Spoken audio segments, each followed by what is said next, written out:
Cette conférence va maintenant être enregistrée.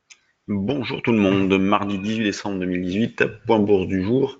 À l'approche de l'échéance qui aura lieu vendredi, les marchés actions reviennent sensiblement en arrière. D'ailleurs, les marchés US ont terminé en fort repli hier, puisque les principaux indices ont terminé en repli de plus de 2%. Dans leur sillon, le CAC 40 est allé chercher les 4750 hier soir, donc hors séance à 21h30. Donc on revient également sur les plus bas récents sur le CAC, la zone 4730, 4750. Le DAX, lui, est un petit peu au-dessus, puisqu'au plus bas, le 10 décembre, on avait fait 10 600. Hier, on s'est arrêté à 10 680. Mais on a toujours beaucoup d'hésitation, de méfiance, de fébrilité également sur les principaux indices, ce qui valide parfaitement notre stratégie qui consiste à vendre sur des rebonds.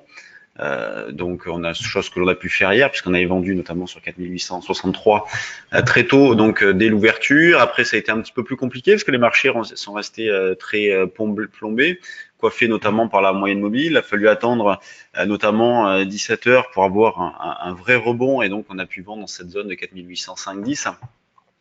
Donc pour aujourd'hui, on va considérer qu'un niveau agressif de vente, c'est la zone des 4780. Sinon, on essaye davantage d'attendre 4790-95 pour vendre. Moi, je suis placé à 93,5. C'est l'indication que nous avons envoyée sur le trade du jour aussi, dans l'idée de se racheter par exemple vers 60, 50, voire pourquoi pas les derniers plus bas, donc 4725-30. Sur le DAX, la zone de vente, c'est les 10 800 pour jouer un double top avec hier après-midi. Donc, on avait vendu, nous, sur le forum à 10 793. C'est le niveau que nous proposions. On a fait un petit double top et derrière, on est parti à la baisse avec comme rachat notamment 10 703. Donc, 10 680, 795 800 que l'on peut reprendre comme niveau de vente. Juste pour en revenir au CAC, il n'y a plus d'écart entre le cash et le futur, puisque Total a détaché son dividende ce matin. Donc plus du tout d'écart. Vendredi, ça sera l'échéance, donc à 16h du CAC, à 13h du DAX, à midi de l'Eurostoxx. Donc des pressions techniques qui peuvent être importantes en cette fin d'année. Toujours beaucoup de fébrilité, beaucoup de menaces, manque de visibilité. C'est pour ça que les marchés évoluent la plupart du temps dans le vide, mais avec pas mal de violence. L'image de la reprise qui a fait passer le CAC de 4725 à 4925, et puis derrière on a reperdu une centaine de points très rapidement. L'eurodoll, lui, se reprend un petit peu ce matin, donc la zone de vente, on s'en rapproche d'ailleurs, c'est 1,1380-90. Donc les plus hauts de la fin de semaine dernière, donc dérive latérale sur l'eurodoll depuis un petit moment. Donc si on arrive à vendre vers un 13,80-90, un 13,40 et un 13,15-20 comme niveau de rachat, le niveau d'infirmation reste le même, puisque c'est un 16,25 cassé. Quand on regarde les valeurs du CAC, toujours beaucoup d'arbitrage. Quand on regarde les plus gros volumes, ce sont les plus grosses pondérations. D'ailleurs, le volume va augmenter en raison de l'échéance vendredi, donc c'est mécanique. Ça ne témoignera pas d'intérêt particulier, mais de positions qui sont tournées. La seule hausse du CAC ce matin, c'est Pernod Ricard qui prend 0,55%. Alors ensuite, on a Carrefour qui fait rien, tout le reste c'est dans le rouge. La plus forte baisse, c'est Technip, donc cap à la baisse hier, aujourd'hui elle continue, donc c'est pas beau du tout Technip. On a Unibail qui fait un gap à la baisse aussi, donc nouveau plus bas sur la valeur.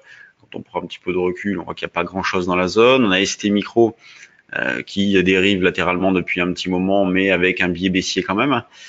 Donc beaucoup de lourdeur. Il n'y a pas de panique. On voit qu'il n'y a pas de flux vendeur. C'est plus l'absence d'ordre placé à l'achat d'initiatives haussières qui font que le marché revient en arrière aussi facilement. Mais il n'y a pas de flux, il n'y a pas de panique non plus.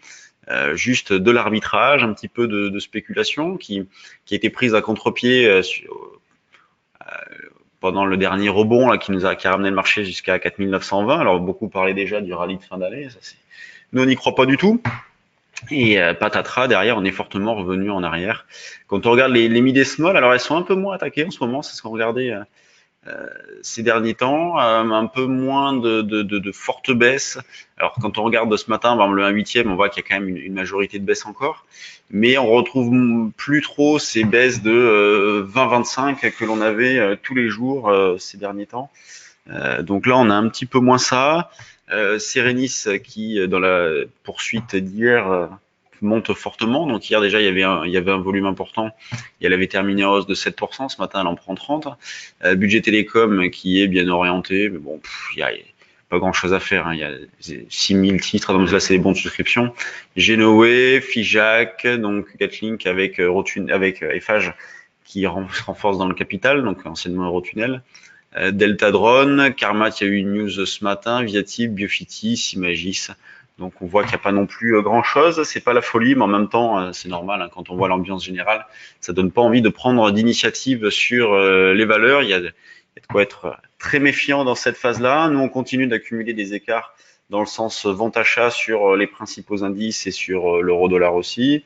Pour ceux qui souhaiteraient jouer un rebond sur les derniers plus bas, on peut envisager l'achat de call, éventuellement la vente de put.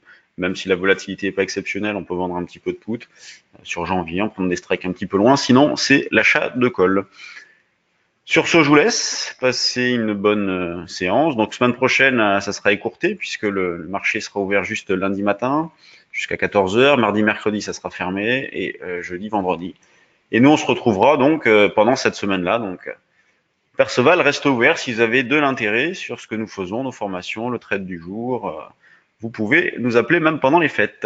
Bonne séance à tout le monde et on se retrouve demain.